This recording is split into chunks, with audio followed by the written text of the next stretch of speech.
Hello kids. In today's lecture, I am going to explain you about Kerala. In a previous period, we have learned about Ladakh, and today we are going to discuss about Kerala. So, first we will see the location and geographical features about Kerala, where it's situated, okay, the location. So, Kerala is a state on the southwestern part of India. It has the Arabian Sea on the west and has hills on the western Ghats on its east. The land area has many rivers. The area is close to the equator and get lots of rain. The humidity level is generally high throughout the year. The temperature is warm throughout the year. So, just I told you that you can see there is two maps in this slide. So, you can see the Ladakh situated at the top of the map, means Ladakh is located in the northeastern part of the state of Jammu and Kashmir. And where is the Kerala? So Kerala is a state on the southwestern part and it is surrounded by both, means sea as well as on hills. So Kerala is a state in the southwest corner of India and it's surrounded by the sea on one side and hills on the other side. Got it? You just check the map. Now talking about the agriculture and production. So this area produce many types of spices like pepper, cloves and cardamom. Also tea, coffee, rubber, coconut and rice are also produced in a large quantity. Okay. So what is mean by that pepper, cloves and cardamom, you know. Let me tell you that pepper means black pepper, not what the paper we are using. It is a black peppers. In Marathi we can say the kali miri or kali mirch, long and elaichi.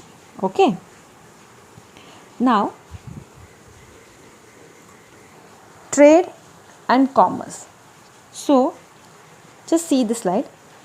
From early times when international explorer identify sea route, they landed in this region of India and started trading here. Okay. Some people came here and they started trading. But how? When? Let's see. Vasco da Gama, a Portuguese explorer, discovered the route to India and had landed his ship at Calicut in the year 1498. The famous Arab traveler Ibn Battuta also visited this region nearly 700 years ago. Traders from as far as Europe, Africa, Arab and China came here for trading. They traded mostly in spices here. Now you can see how many so many people came here for the trading. But why they came here? To purchase spices, okay, for the that. So spices made this region an attractive place for traders. So Jews, Arabs, Chinese, then African, European, so many people started coming here for the training. So one more thing is that Saint Thomas, the Apostle Christ, is credited to bring Christianity to India 2000 years ago. Just see, Saint Thomas, he is a जो Jesus Christ थे उनके शिष्य थे, तो उन्होंने यहाँ पे Christianity का प्रचार करना शुरू किया था. Just I told that Ibn Battuta, a traveler who wrote travelogue in which he described the lives of Muslim and says that they were highly respected community. Due to this historical influence, people in Kerala practice different religions such as Judaism, Christianity, Hindu and Buddhism. So the arrival of traders here brought in their religions and hence Christianity and Islam spread in India along with the Hindu religion which already existed from earlier times. Okay, so what Ibn Battuta said here, that though the Muslim and different types of different religious people live here, but they respect each other. Okay, got it? Now about food and agriculture. So the people of this region have different food habit. Fishing and agriculture is the main occupation in Kerala. Majority of people here eat rice, fish, vegetable. They prepare to eat spicy dishes with the rice. Coconut is used in most dishes in different forms. Coconut oil is also used in cooking. They eat fish as it is easily available since it's a coastal area. Also, the festival they celebrated, the people here celebrate many festivals. Onam is a major festival. The famous boat race is held during the festival. You can see the picture, what type of food they eat, the rice they eat, and the festival how they celebrated. And boat race is an important part of the Onam. You can see in the movie. Okay, have you seen in that movie? Then just see, the fishing net is used here look exactly like the Chinese fishing nets and are called Chinawala. Even utensil used for frying is called China chatti, and it is believed that the word China could have come from China. Let me explain you why they said Chinawala or China chatti. You can see the fishing net in this picture. So ये जो fishing net है, just before a few minutes I told that कि कौन कौन यहाँ पे आके गए थे. यूरोपियंस आके गए थे, अरब, देन पोर्तुगीज़ आके गए थे, ऑफ कोर्स चाइना के भी लोग आके गए थे. तो दे जैसे कि हम यहाँ से वहाँ आते जाते रहते हैं. ओके, तो कुछ ना कुछ कल्चर हम फॉलो करते हैं, उनकी तरह कुछ ना कुछ उनको फॉलो करते हैं. सो उसी तरह इन्होंने चाइना का जो फिशिंग स्टाइल है उन्होंने ये फॉलो किया था, और यहाँ पे उनको चीना वाला कहा जाता है वो नेट को. वैसे भी for a frying whatever the utensil they used उसको चीना चाती बोलते हैं.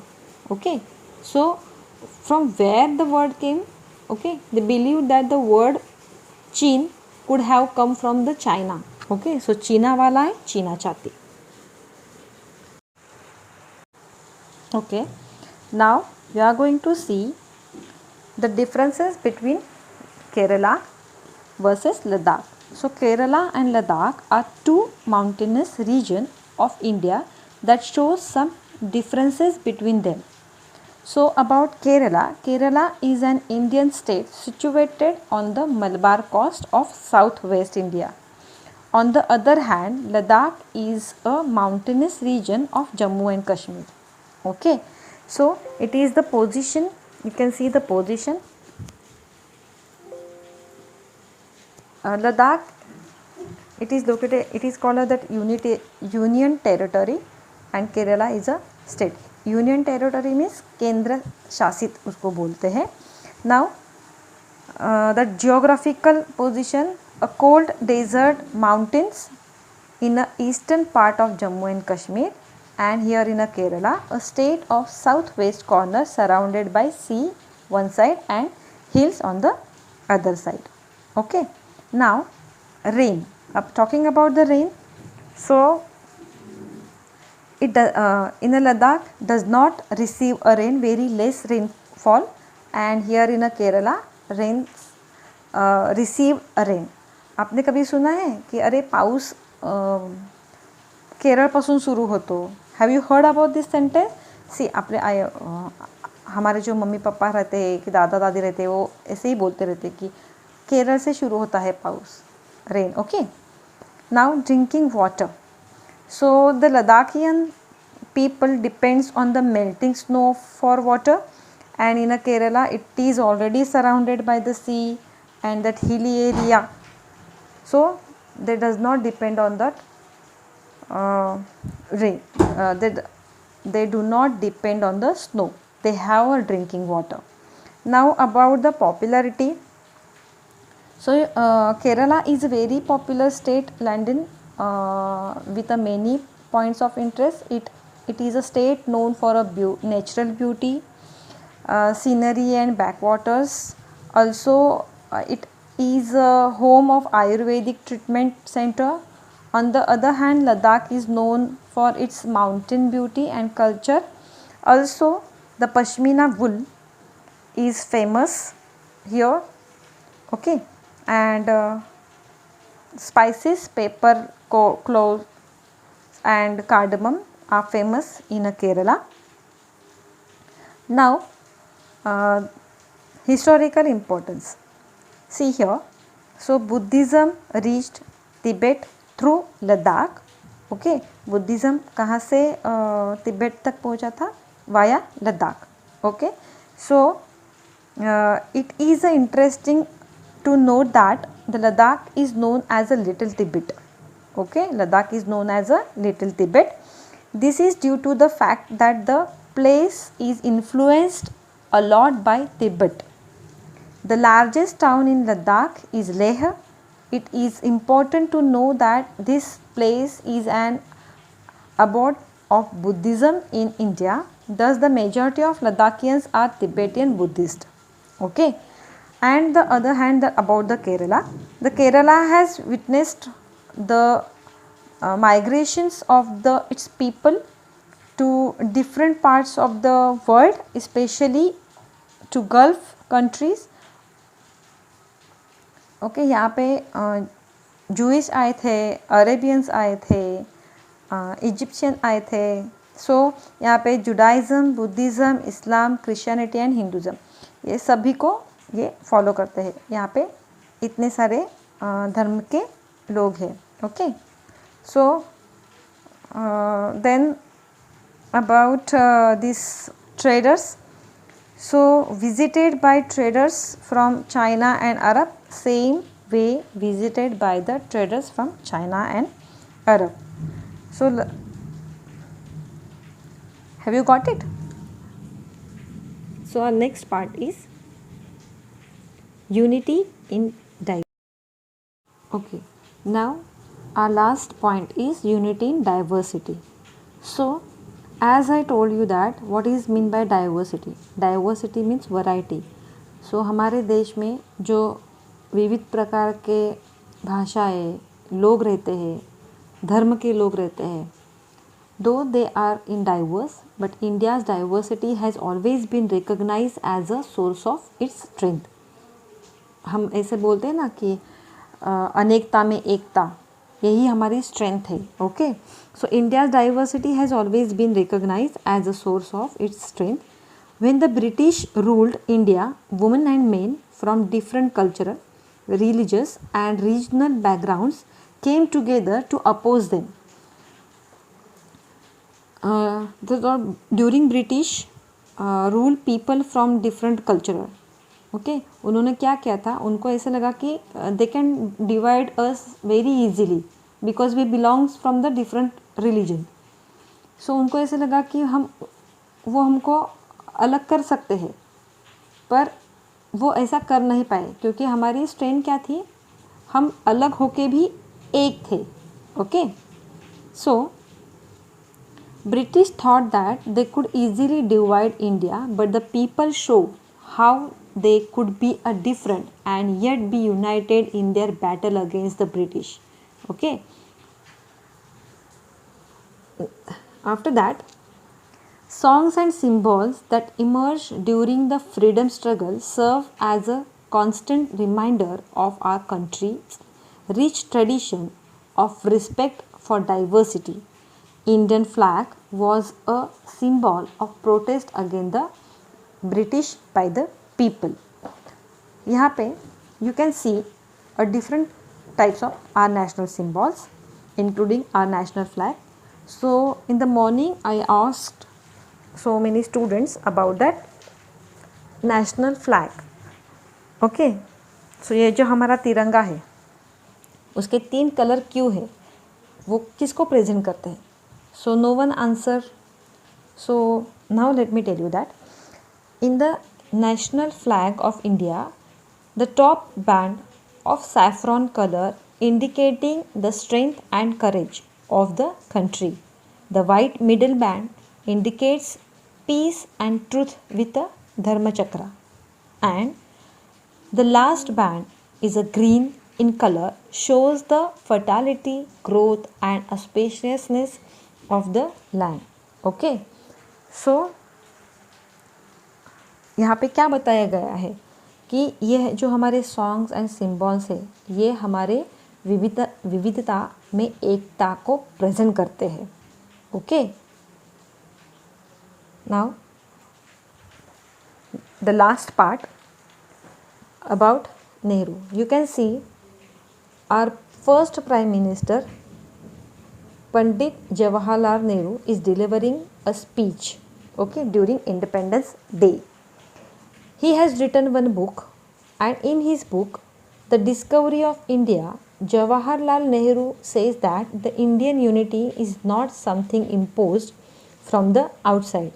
It was something deeper, and within its fold, the widest tolerance of belief and custom was practiced, and every variety acknowledged and even encouraged. Nehru ji coined the phrase unity in diversity to describe the country. उन्होंने जो book लिखा है the discovery of India, उसमें उन्होंने यही बताया है कि though the peoples belongs from different religion, their connectivity, they are connected by the deeper. Okay, so it was something deeper and within its fold the widest tolerance of belief and custom was practiced and every variety acknowledged and even encouraged. जितने भी हमारे देश के जो लोग हैं different culture को belongs करते हैं, उनमें वो भिन्न हो के भी पूरे मन से डीपली वो एक दूसरे से के साथ जुड़े हुए हैं. This is the phrase was written by Nehru that unity diversity. In the last part, the national anthem, India's national anthem composed by Rabindranath Tagore is another expression of the unity of India. यहाँ पे आपने अब देख सकते हैं कि जन गण मन अधिनायक जय है, भारत भाग्य विधाता, पंजाब सिंध गुजरात मराठा द्राविड उत्कल बंग. In this sentence, what Rabindranath Tagore wants to express that कि देखो पंजाब, सिंध, गुजरात, मराठा, ओके, ये सब अलग अलग स्टेट है, फिर भी हम एक है. Okay, so this is the another expression of the unity of India. Thank you.